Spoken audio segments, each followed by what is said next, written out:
Hello, magical experimenters. I'm doing this video a little bit earlier tonight just because I've got stuff that comes up, and so sometimes you have to adjust and adapt, and that's what I'm doing right here.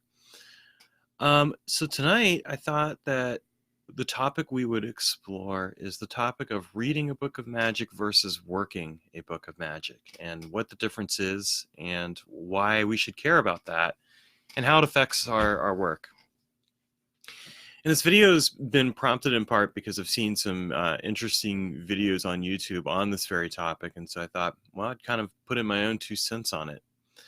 So when I talk about reading a book versus working a book on magic, what I'm really talking about is that you can get a lot out of a book on magic. But I find that what really determines that is whether you're just reading the book or whether or not you're working the book. So when I talk about reading the book, I mean simply the idea that you sit down and you read the book. You read it, and maybe you learn some things. You theoretically get the idea of it. Whereas when I talk about working the book, what I'm really talking about is that you're actually working out of the book. You're actively using the exercises and practices that are described in that book to actually do something. And I find that a lot of people who, pick up a book on magic, they'll read the book, and that's cool. Nothing wrong with that. I mean, they're getting something out of it. But fewer people, in contrast, will actually work the book. Now, when I was in my late teens, one of the first books that I had is The Enchantments of the Fairy Realm by Ted Andrews, and you can tell this is a fairly well-loved book. I mean, I've had it for almost 30 years now. And the first time I read that book, I read through it and got some stuff out of it. What really makes that book so well loved is how many times I took it out and actually worked out of it, where, I took a look at the rituals and I started to actually work those rituals. I worked with the elemental kings, I worked with the archangels, what have you, out of that book. And I used it to really help me learn magic. That book, if I had just ever read it, I would have only gotten a little bit out of it. But working that book was something that changed my life, because it fundamentally taught me a lot about magic. And really what it came right down to, and I learned this early on, and because I was self-teaching myself, I didn't have anyone teaching me magic or anything like that, is that if I wanted to get anything out of those books, I had to be willing to actually learn the exercises.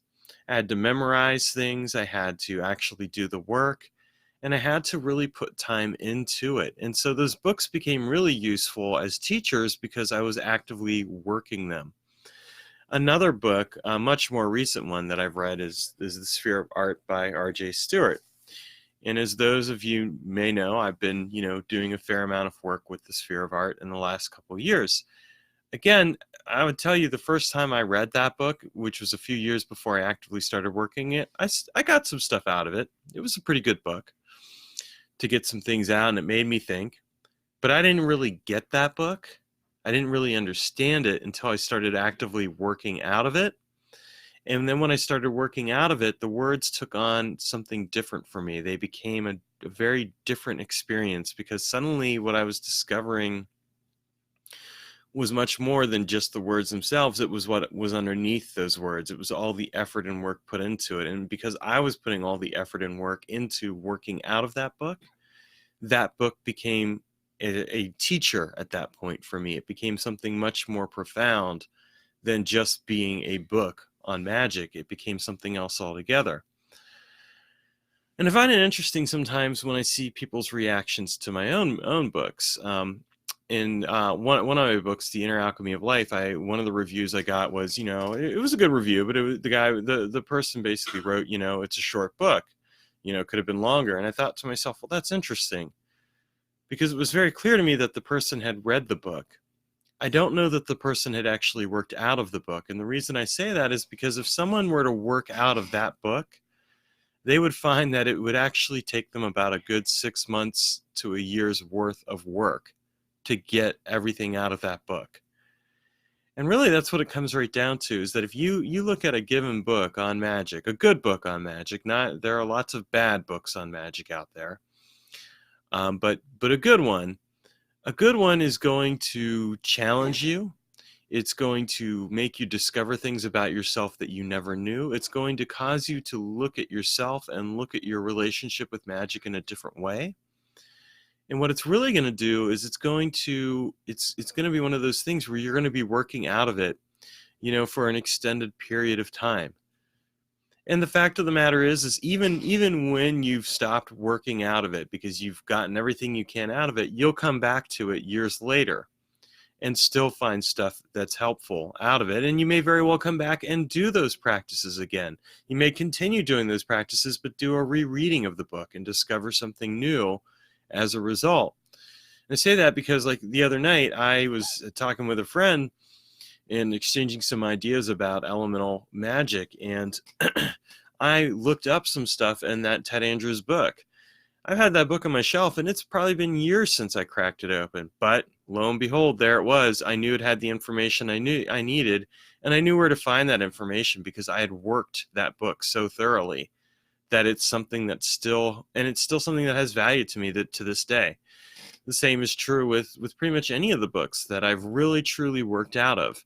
Now, I'll admit, I have lots of magic books that I've read, and I haven't necessarily worked out of as of yet. I may never end up working some of them in the same way. And part of that is because you only have so much time, and you have to decide what's really important to you.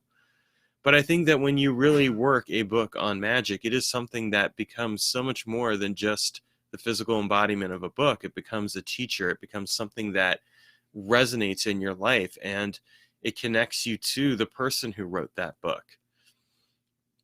So a thought that I would leave you with is that, when you're reading a book, read it through one time just to read it. It's really a good idea to do that. But afterwards, when you're ready, go back through and really read and work through that book. Do the exercises. Try all the things that the author suggests. And then start making some changes of your own if you feel so inclined. Because the other thing to remember is that no book is written to be written stone. I mean, anyone who tells you that is somebody who has not truly worked magic or worked a book, and learn something from it. You're going to find that you disagree with things that the author says, or you're going to find things that the author missed or left out or whatever else. And part of working the book is also filling in those gaps and taking that magical work further forward. So I leave you with that thought, and thank you for watching, and have a great evening, and I'll see you next week.